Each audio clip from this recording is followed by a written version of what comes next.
बुद्धू अपने माता पिता का इकलौता पुत्र था। वे बचपन से ही बुद्धू था, इसलिए सब उसे बुद्धू कहकर पुकारते थे। बुद्धू का कोई मजाक उड़ाता तो वे भी उसे अपनी प्रशंसा लगती। बुद्धू के माता पिता उसके भविष्य को लेकर बहुत चिंतित रहते थे। बुद्धू जैसे जैसे बड़ा हुआ वैसे वैसे वे और अधिक बुद्धू होता गया। एक दिन बुद्धू के एक दोस्त का विवाह हुआ। बुद्धू ने देखा कि विवाह में तो बड़े बाजे गाजे बजते हैं, मिठाइयाँ खाने को मिलती हैं और अच्छे अच्छे कपड़े पहनने को मिलते हैं। तो उसने अपने पिता से कहा कि वे उसका भी विवाह करा दे। पिता ने उसे बहुत समझाया कि वे अभी विवाह के योग्य नहीं हुआ है, किंतु बुद्धू मानने को तैयार नहीं था। जब मेरे दोस्त का विवाह हो गया तो मेरा क्यों नहीं हो सकता है, बुद्धू की हट थी। तेरा दोस्त बुद्धिमान है लेकिन तू बुद्धू है। उसके पिता ने उसे समझाने का प्रयास किया। विवाह तो लड़की से करना है, फिर इसमें बुद्धिमान या बुद्धू होने की क्या बात है, बुद्धू ने रूठते हुए कहा। बात यह है बेटा कि तुझसे कोई काम करते तो बनता नहीं है, 4 पैसे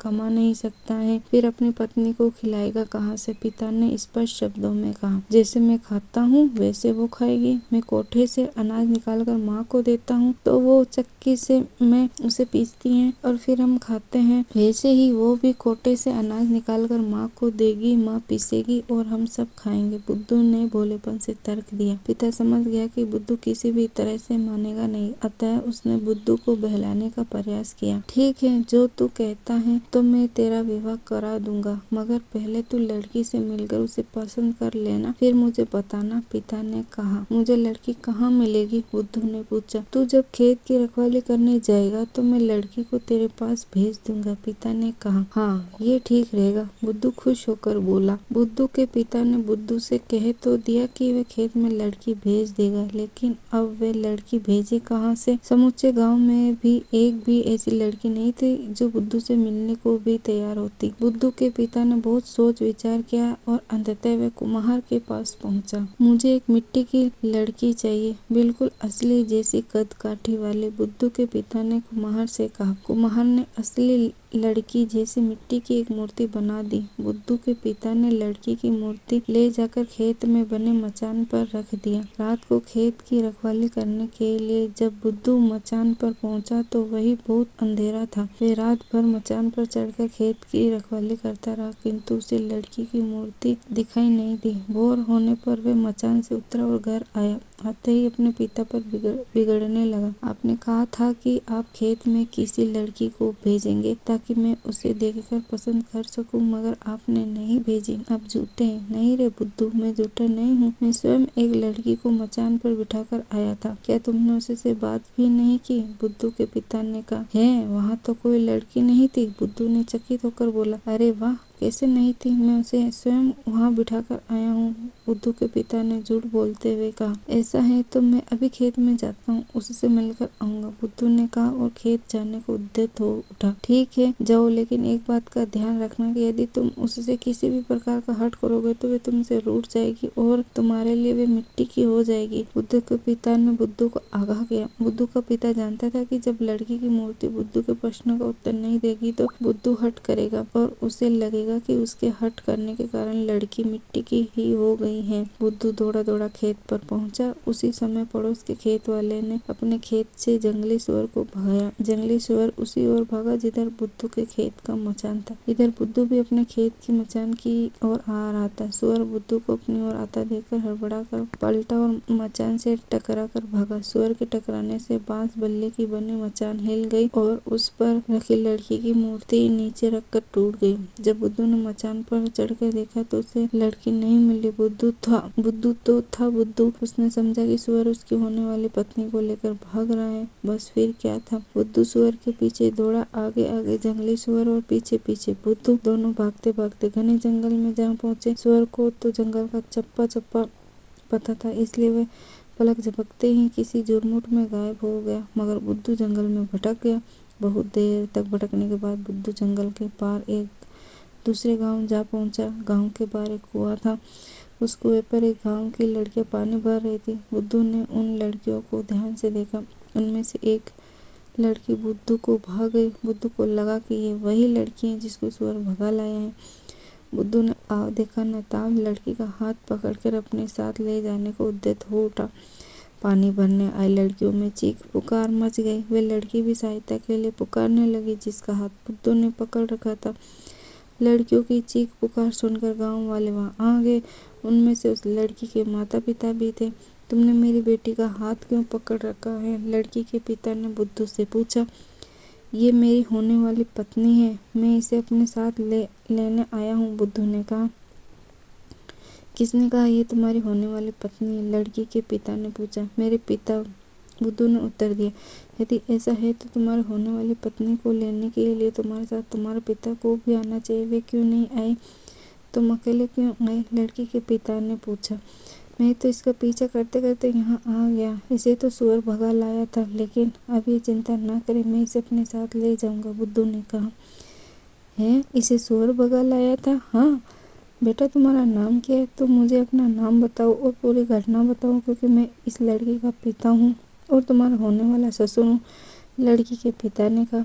मेरा नाम बुद्धू है, कहते हुए बुद्धू ने अपने पिता से हुई बातचीत से लेकर जंगल में सुअर का पीछा करते हुए कुएं तक आने की पूरी घटना सुना डाली।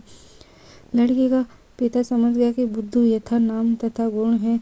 उसे लगा कि ये लड़का मूर्ख अवश्य है, लेकिन उसकी पुत्री का ध्यान रखेगा। ये विचार करके लड़की के पिता ने अपनी लड़की का विवाह बुद्धू के साथ करा दिया और उसे अपने साथ अपने ही गांव में बसा लिया। बुद्धू अपनी पत्नी के साथ हंसी खुशी से रहने लगा। एक दिन अचानक उसे अपने माता पिता की याद आने लगी। उसे लगा कि माता पिता से मिले बहुत दिन हो गए हैं और उसने अभी तक अपनी पत्नी भी उन्हें नहीं दिखाई। बुद्धू ने अपने ससुर से कहा कि वे अपने गांव जाना चाहते हैं और साथ में अपनी पत्नी को भी ले जाना चाहते हैं।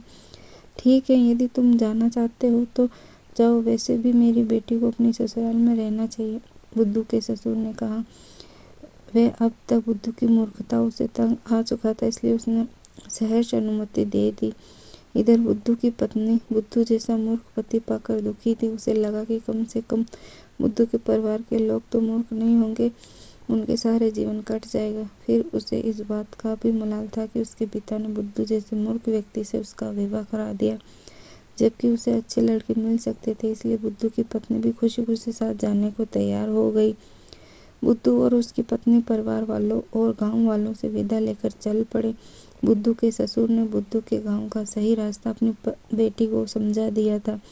बुद्धू अपनी पत्नी के साथ जिस रास्ते से लौट रहा था, उस रास्ते पर एक गांव पड़ा। उस गांव में मेला लगा हुआ था। नाना प्रकार की वस्तुओं की दुकानें सजी हुई थी। बुद्धू ने देखा कि एक दुकान पर बढ़िया बढ़िया रंग बिरंगे कपड़े बिक रहे थे। बुद्धू अपनी पत्नी सहित उस दुकान पर पहुंचा और उसने अपने लिए, अपनी पत्नी के लिए और अपने माता पिता के लिए अच्छे अच्छे कपड़े पसंद कर लिए। इन कपड़ों को अच्छे से एक थैले में रख दो, इन्हें मैं अपने साथ ले जाऊंगा, बुद्धू ने दुकानदार से कहा। ये लीजिए। दुकानदार ने कपड़े एक थैले में रखे और बुद्धू को पकड़ा दिया। बुद्धू ने थैला लिया और चल दिया। अरे साहब, कपड़ों के पैसे तो देते जाइए, दुकानदार चिल्लाया। पैसे? कैसे पैसे? बुद्धू ने चकित होकर पूछा। अरे वाह, आपने ये जो कपड़े खरीदे हैं उनके पैसे नहीं देंगे क्या? दुकानदार क्रोधित होते हुए बोला। लेकिन पैसे तो मेरे पास नहीं है, बुद्धू ने कहा। वह चलते समय बटुआ रखना भूल गया था और उसके ससुर ने उसे दिया था। उसके ससुर ने उसे बटुआ दिया था जो वो भूल गया। तो फिर आप ये कपड़े नहीं ले जा सकते हैं, दुकानदार ने थैला वापस लेते हुए कहा। मगर ये कपड़े मुझे बहुत पसंद आए हैं और मैं इन्हें लेना चाहता हूँ, बुद्धू ने कहा। ठीक है, यदि आप इन्हें लेना ही चाहते हैं और आपके पास पैसे नहीं है तो आप मुझे इन कपड़ों के बदले कुछ और दे दीजिए, दुकानदार ने बुद्धू की इच्छा का ध्यान रखते हुए कहा। इस पर बुद्धू सोच में पड़ गया कि वे कपड़ों के बदले दुकानदार को क्या दे। बुद्धू ने विचार किया कि उसके पिता के गांव में लगभग हर घर में एक पत्नी है, लेकिन हर घर में इतने सुंदर कपड़े नहीं हैं। यदि वह इन कपड़ों को ले जाकर अपने गांव वालों को दिखाएगा तो उसके गांव वालों की आंखें खुली की खुली रह जाएगी। बुद्धू ने उस दुकानदार से कहा कि कपड़ों के बदले उसकी पत्नी को रख ले। दुकानदार बुद्धू की बात सुनकर पहले तो चकित हो गया, फिर वह समझ गया कि व्यक्ति सचमुच मूर्ख है। उसने देखा कि उसकी पत्नी सुंदर और सशुल है, अतः वह बुद्धू की पत्नी के बदले कपड़े देने को तैयार हो गया। जब बुद्धू की पत्नी को इस बात का पता चला तो उसने भी ये सोचकर संतोष कर लिया कि ऐसे व्यक्ति के साथ जीवन व्यतीत करने से तो अच्छा है उससे अलग हो जाया जाए। उसे पास ही अपने गांव का एक आदमी दिखाई दिया। बुद्धू की पत्नी ने उस आदमी को अपनी व्यथा कथा सुनाई। उस आदमी ने बुद्धू के जाने के बाद उस दुकानदार को कपड़ों के पैसे दिए और बुद्धू की पत्नी को छुड़ाकर उसके पिता के पास ले गया। इधर बुद्धू अपने पसंद के कपड़े लेकर अपने गांव चल दिया। गांव के बाहर उसने अपना एक पुराना मित्र मिला। बुद्धू रे बुद्धू, तो अकेला कैसा? तेरी दुल्हन कहाँ है? मित्र ने पूछा। उसे पता था कि बुद्धू पत्नी की खोज में गांव से चला गया था। पिता ने दुल्हन दिलाई। सुअर उसे ले भागा। मैं पहुंचा दुल्हन के गांव, जोड़ा ब्याह का धागा। बुद्धू ने कहा। वो दिखने में कैसे? मित्र ने जिज्ञावश पूछा। दिखने में तो वो सुंदर है, लेकिन कपड़े उससे भी सुंदर है, बुद्धू ने कहा। अरे जीती जागती दुल्हन की भला कपड़ों से कैसी तुलना? मित्र ने चकित होकर पूछा। सुअर भगाकर दुल्हन पाई, दुल्हन देकर कपड़े पाए, कपड़े ऐसे सुंदर सुंदर सबके मन पर रौब जमाए, बुद्धू ने बड़ी शान से कहा। बुद्धू की बात सुनकर उसके मित्र ने अपना सिर पीट लिया। इसके बाद बुद्धू अपने घर पहुंचा। अरे बुद्धू मेरे बेटे, तू कहाँ चला गया था? तेरी दुल्हन कहाँ है? और ये इस थैले में क्या है? अपने पुत्र को बहुत समय बाद अपने सामने पाकर बुद्धू का पिता भाव विभोर हो उठा। उसने बुद्धू पर प्रश्नों की झड़ी लगा दी थी। पिताजी, सुअर भगा के दुल्हन पाई, दुल्हन दे के कपड़े पाए, कपड़े ऐसे सुंदर सुंदर सबके मन पर रौब जमाए, बुद्धू ने अपने पिता से कहा। क्या कहा तूने? इन कपड़ों के बदले अपनी दुल्हन किसी और को दे दी? बुद्धू के पिता अवाक रह गए। बुद्धू के पिता ने भी अपना माथा ठोक लिया। वे समझ गए कि बुद्धू सदा ही बुद्धू रहेगा। उधर बुद्धू को अपनी पत्नी के जाने का कोई दुख नहीं था। वे तो अपने मन के सुंदर सुंदर कपड़े पाकर खुश था। इसी को कहते हैं यथा नाम तथा गुण। राधे राधे।